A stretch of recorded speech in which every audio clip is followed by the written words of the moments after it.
주 앞에 함께 예배하는 여러분에게 하늘의 신실한 은혜와 평강이 함께 하시길 바랍니다. 우리 교회는 어제부터 3주 동안 믿음의 철인 4종 경기를 진행하고 있습니다. 코로나 시대에 교회에 모이기 어려웠고 신앙적으로 느슨해지는 이때에 신앙적으로 비상을 좀 걸어서 우리 영성을 좀 깨운다 하는 마음으로 함께 하게 되었습니다. 4가지로 진행되는데요. 성경 통독과 새벽 기도에 정오 합심 기도 그리고 히브리서 필사입니다. 오늘의 새벽기도 영상은 교회에 나오기 어려운 분들을 위해서 올리는 영상인데 우리 일동 동북교회 성도들이 3주간 진행되는 이 믿음의 철인 4종 경기에 많이 참여해 주시기를 부탁을 드리겠습니다. 오늘 본문은 데살로니가 전서 2장 1절로 9절 말씀입니다. 우리 함께 말씀을 읽고 나누도록 하겠습니다. 형제들아, 우리가 너희 가운데 들어간 것이 헛되지 않은 줄을 너희가 친히 아나니 너희가 아는 바와 같이 우리가 먼저 빌립보에서 고난과 능욕을 당하였으나 우리 하나님을 힘입어 많은 싸움 중에 하나님의 복음을 너희에게 전하였노라. 우리의 권면은 간사함이나 부정에서 난 것이 아니요 속임수로 하는 것도 아니라 오직 하나님께 옳게 여기심을 입어 복음을 위탁받았으니 우리가 이와 같이 말함은 사람을 기쁘게 하려 함이 아니요 오직 우리 마음을 감찰하시는 하나님을 기쁘시게 하려 함이라. 너희도 알거니와 우리가 아무 때에도 아첨하는 말이나 탐심의 탈을 쓰지 아니한 것을 하나님이 증언하시느니라. 또한 우리는 너희에게서든지 다른 이에게서든지 사람에게서는 영광을 구하지 아니하였노라. 우리는 그리스도의 사도로서 마땅히 권위를 주장할 수 있으나 도리어 너희 가운데서 유순한 자가 되어 유모가 자기 자녀를 기름과 같이 하였으니 우리가 이같이 너희를 사모하여 하나님의 복음뿐 아니라 우리의 목숨까지도 너희에게 주기를 기뻐함은 너희가 우리의 사랑하는 자 됨이라. 형제들아, 우리의 수고와 애쓴 것을 너희가 기억하리니 너희 아무에게도 폐를 끼치지 아니하려고 밤낮으로 일하면서 너희에게 하나님의 복음을 전하였노라. 지난주에 우리 교회는 추수감사절을 지냈습니다. 가을하면 떠오르는 가장 중요한 이미지는 우리 교회가 지금 이렇게 아름답게 단풍이 들어있습니다만은 단풍의 이미지도 있지만 가을하면 중요한 어떤 이미지는 사실 열매, 결실이 아닐까 싶습니다. 우리가 살아가면서 어떤 열매를 맺을 것인가, 이것이 중요한 주제라는 것이죠. 이 가을에 우리는 어떤 열매를 맺어야 할까 생각하면 특별히 믿음의 사람들로서 무엇보다 생명의 열매, 복음의 열매가 아닐까 싶습니다. 오늘 우리가 읽은 본문은 사도 바울이 데살로니가 교회에 보낸 편지인데요. 그 배경을 조금 살펴보자면 사도 바울이 아시아 전도 계획을 수정해서 유럽으로 전도의 길을, 선교의 길을 변경하게 됩니다. 그래서 유럽의 첫 번째 성인 빌립보에서 루디아를 만나게 되고 교회를 시작하였는데 길을 가다가 한 귀신 들린 여종을 고치시는 장면이 있습니다. 그런데 그 주인으로부터 고소를 당하게 되었고 감옥에 갇히게 되었고 기도하다 찬송하다가 옥문이 열리는 그런 기적이 있긴 합니다. 그러나 그곳을 더 이상 전도하기 어려워서 이동한 곳이 어디냐면 데살로니가인 겁니다. 그러니까 유럽의 두 번째 전도지가 바로 이곳 데살로니가인 겁니다.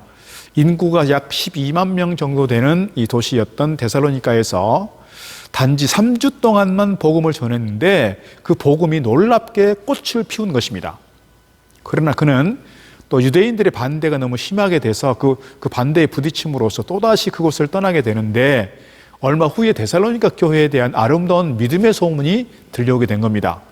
그래서 바울은 감격에 겨워서 그들을 가리켜서 나의 믿음의 역사와 너희의 믿음의 역사와 사랑의 수고와 소망의 인내가 정말 나를 감동시킨다, 그렇게 칭찬하고 있는 것을 보게 됩니다. 짧은 기간에 복음을 전했지만 아름답게 꽃필 때 바울의 마음속에 흐뭇함과 기쁨이 있었던 것입니다. 바울은 얼마나 기쁜지 데살로니가 교인들을 향해서 이렇게 말합니다. 너희는 장차 그리스도가 오셔서 우리를 심판하실 때에 그리스도 앞에서 내가 너희를 가리키면서 너희는 우리의 기쁨이요 자랑의 면류관이요 소망임을 나는 자랑할 것이라, 이렇게 말하고 있습니다. 다시 말씀드리면 주님께서 오셔서 사도 바울아 너는 일생 동안 뭐 했느냐 라고 물으면 예 주님, 여기 데살로니가 교인들을 보십시오. 이들이 바로 저의 전도의 열매입니다. 그리고 저의 소망이고 기쁨이고 저의 자랑의 면류관입니다. 이렇게 대답하겠다는 겁니다. 오늘 우리가 본문을 통해서 사도 바울에게 어떤 전도자의 좋은 모범을 배울 수 있을까 몇 가지 살펴보려고 하는데요. 먼저 우리는 바울이 복음 전한 당시의 상황을 조금 더 살펴볼 필요가 있습니다. 2절 말씀에 너희 아는 바와 같이 우리가 먼저 빌립보에서 고난과 능욕을 당하였으나 우리 하나님을 힘입어 많은 싸움 중에 하나님의 복음을 너희에게 말하였노라 그랬습니다. 바울이 지금 뭐라고 말합니까? 우리가 빌립보에서 많은 고난과 능욕을 당했고 데살로니가로 왔는데 여기서도 우리가 하나님을 힘입어 많은 싸움 중에 너희에게 복음을 전했다는 거예요. 많은 싸움이라는 게 뭡니까? 복음 전하는 일이 평탄치만은 않았다는 겁니다. 거기에서도 역시 많은 반대가 있었고 박해가 있었다는 거예요. 그런 점에서 많은 투쟁과 갈등 속에서도 복음을 전했다는 것이고요. 사도 바울이 사실 자기 힘으로만 복음을 전할 수 없었던 상황을 설명하고 있는 겁니다. 그러니까 우리가 하나님을 힘입어 하나님의 능력에 의지해서 내가 많은 싸움 중에 너희에게 복음을 전했다. 오늘 사도 바울이 이렇게 말씀하는 겁니다. 오늘 우리가 어떤 상황에서도 한 영혼에 대한 관심을 가지고 주님을 기쁘시게 하는 이 복음 전하는 일을 결코 포기할 수 없는 이유가 바로 여기 있지 않나 싶습니다. 오늘 바울이 복음 전한 이유가 무엇인가? 어떤 동기로 사도 바울이 복음을 전하게 되었는가? 4절에서 이렇게 설명합니다. 오직 하나님의 옳게 여기심을 입어 복음 전할 부탁을 받았으니 우리가 이와 같이 말하면 사람을 기쁘게 하려 함이 아니요 오직 우리 마음을 감찰하시는 하나님을 기쁘시게 하려 함이라. 오늘 4절에서 두 가지 이유를 설명합니다. 복음 전하는 이유 첫 번째는 뭡니까? 복음을 전하라고 부탁을 받았다는 거예요. 우리가 옳게 여기심을 입어 복음 전할 부탁을 받았으니 하나님께서 우리에게 복음 전하라고 우리에게 부탁하셨다는 겁니다. 하나님께서 오늘 우리를 신뢰하셔서 우리에게 복음 전할 부탁을 하셨다면 우리가 정말 주님을 실망시켜 드려서는 안 되지 않을까요? 주님께서 우리에게 하신 이 부탁, 여러분 우리가 충성스럽게 순종함으로써 주님을 기쁘시게 하는 저와 여러분 되기를 축복합니다. 두 번째 복음 전해야 될 이유는 뭐냐? 이 복음을 전하는 일이야말로 하나님을 기쁘시게 하는 일이라는 거예요. 여러분 전도는 하나님을 기쁘시게 한다. 전도는 하나님을 춤추시게 한다. 이렇게 보시면 틀림이 없습니다. 하나님은 전도를 가장 기뻐하신다는 거예요. 여러분의 인생이 사람을 기쁘시게 하는 인생이냐 아니면 하나님을 기쁘시게 하는 인생이냐는 중요한 것 같습니다. 물론 사람을, 부모님을, 형제를 기쁘시게 하는 것, 기쁘게 하는 것 필요한 일이고 중요한 일이겠으나 오늘 우리가 믿음의 사람들로서 우리 아버지 대신 하나님을 기쁘시게 하는 인생 돼야 되지 않을까 싶습니다. 우리가 하나님을 기쁘시게 하는 인생 되려면 어떻게 해야 되느냐? 무엇보다 하나님의 소원, 하나님께서 정말 기뻐하시는 일들을 해드리는 것, 이것이 이지 않을까요? 무엇이 하나님의 소원이냐? 디모데전서 1장 4절에 이렇게 말합니다. 하나님은 모든 사람이 구원을 받으며 진리를 아는 데 이르기를 원하시느니라. 하나님은 모든 사람이 구원받기를 원하신다는 겁니다. 하나님을 기쁘시게 하는 것이 바로 뭐냐? 사람들을 구원하도록 전도한다는 거예요. 하나님을 기쁘시게 하는 우리 성도들 되어야 할 줄로 믿습니다. 세 번째로 우리가 복음 전할 중요한 이유는 하나님의 사랑 때문이라고 8절에서 말씀합니다. 우리가 이같이 너희를 사모하여 하나님의 복음으로만 아니라 우리 목숨까지 너희에게 주기를 즐겨함은 너희가 우리의 사랑하는 자 됨이라. 내가 너희에게 복음을 증거했고 이제 복음만 전하는 것이 아니라 내 목숨까지도 너희에게 줄 수 있는 것은 너희를 향한 우리의 사랑 때문이라. 내가 너희를 얼마나 사랑하는지 보여주고자 하는 거예요. 더 나아가서 너희를 위해서 생명까지 줄 수 있는 이유는 사랑 때문이라고 말하는 겁니다. 바울은 그들을 사랑하기 때문에 복음도 나눠주고 생명까지도 나눠줄 수 있다는 것이지요. 자, 그러면 바울이 베푸는 이 사랑은 도대체 어디에서 온 것이냐? 이 사랑의 출발점은 어디에서냐? 요한복음 13장 말씀 보게 되면 그 사랑의 출발점은 하나님께로부터 왔다는 거예요.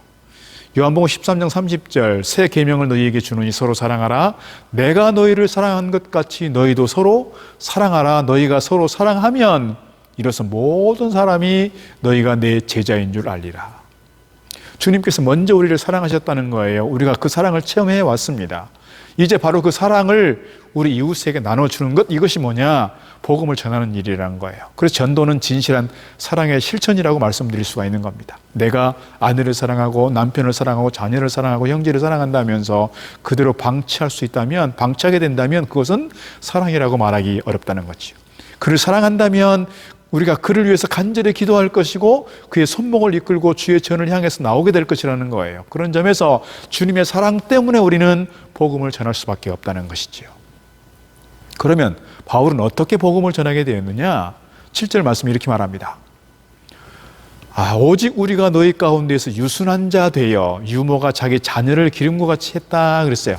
바울은 복음을 전하는 데 있어서 데살로니가 교인들에게 유모가 그 자녀를 대하는 것처럼, 젖을 먹이는 어미가 그 자녀를 대하는 것처럼 너희에게 복음을 전하고 너희를 양육했다고 기록하고 있습니다. 11절 말씀 보게 되면 이렇게 또 말합니다. 우리가 너희 각 사람에게 아비가 자녀에게 하듯 권면하고 위로하고 경계했다 그랬어요. 부모가 자식을 대하듯이 바울은 그런 심정으로 오늘 데살로니가 교인들을 대한 것이라는 거죠. 오늘 우리가 복음을 전할 때 그런 마음을 가질 필요가 있다는 것입니다. 부모와 같은 인내심이 없이는, 사랑의 마음이 없이는 감당하기 어려운 것 같습니다. 사도 바울이 마치 유모의 심정으로, 아비의 심정으로 자녀를 대하듯이 복음을 전했다는 거예요. 그런 점에서 포기하지 말고 인내심을 가지고 기도하면서 복음을 전할 때에 우리 가운데 좋은 열매가 맺어질 줄로 믿습니다. 오늘 사도 바울이 이렇게 복음을 전하게 되었을 때 그 결과가 어떻게 나타나느냐? 오늘 사도 바울은 고생하면서 복음을 전하고, 그렇게 복음 전하고 났더니 그것이 참 보람되더라는 고백을 하고 있습니다. 1절, 형제들아 우리가 너희 가운데 들어감이 헛되지 않은 줄을 너희가 친히 아나니 그랬어요. 그 길이 헛되지 않았다는 거예요. 고생한 보람이 있다는 거예요. 3주 동안 복음을 전했지만 이렇게 아름다운 열매를 맺고 나니 바울의 마음속에 얼마나 큰 기쁨이 있었는지, 그래서 너희는 우리의 소망이요 기쁨이요 자랑의 멸류관이라 이렇게 말했다는 겁니다. 또한 다니엘 12장 3절 말씀 보게 되면 하늘의 상급이 우리에게 있다는 걸 설명하고 있는데요. 많은 사람을 옳은 대로 돌아오게 한 자는 별과 같이 영원토록 비추리라 그랬어요. 하나님은 전도자를, 복음을 전하는 자들을 가장 귀하게 여기시고 그를 위해서 놀라운 하늘의 은혜와 복을 예비하고 계시다는 거예요. 사랑하는 성도 여러분, 하나님께서 가장 기뻐하시는 것은 생명의 열매를 맺는 것입니다. 오늘 우리의 시대가 코로나 시대를 지나면서 정말 사회적으로 우리 교회가 빛이 되고 선한 영향력을 끼쳤으면 좋았으련만 오히려 더 신뢰도는 떨어지고 전도를 말하는 것이, 복음을 말하는 것이, 예수 그리스도를 말하는 것이 참으로 조심스러운 상황이 되었습니다. 그럼에도 불구하고 오늘 우리가 하나님을 기쁘시게 하는 이 생명의 열매를 얻기 위해서, 한 영혼을 위해서 기도하고 영혼 구원을 위해서 힘써 나아가야 할 줄로 믿습니다. 놓치지 말아야 합니다. 포기하지 말아야 합니다.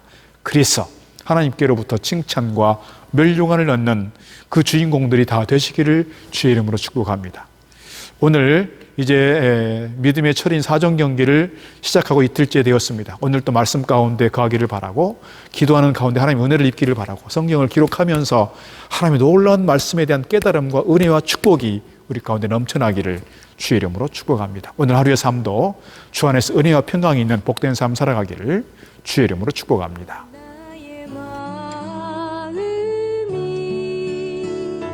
교만치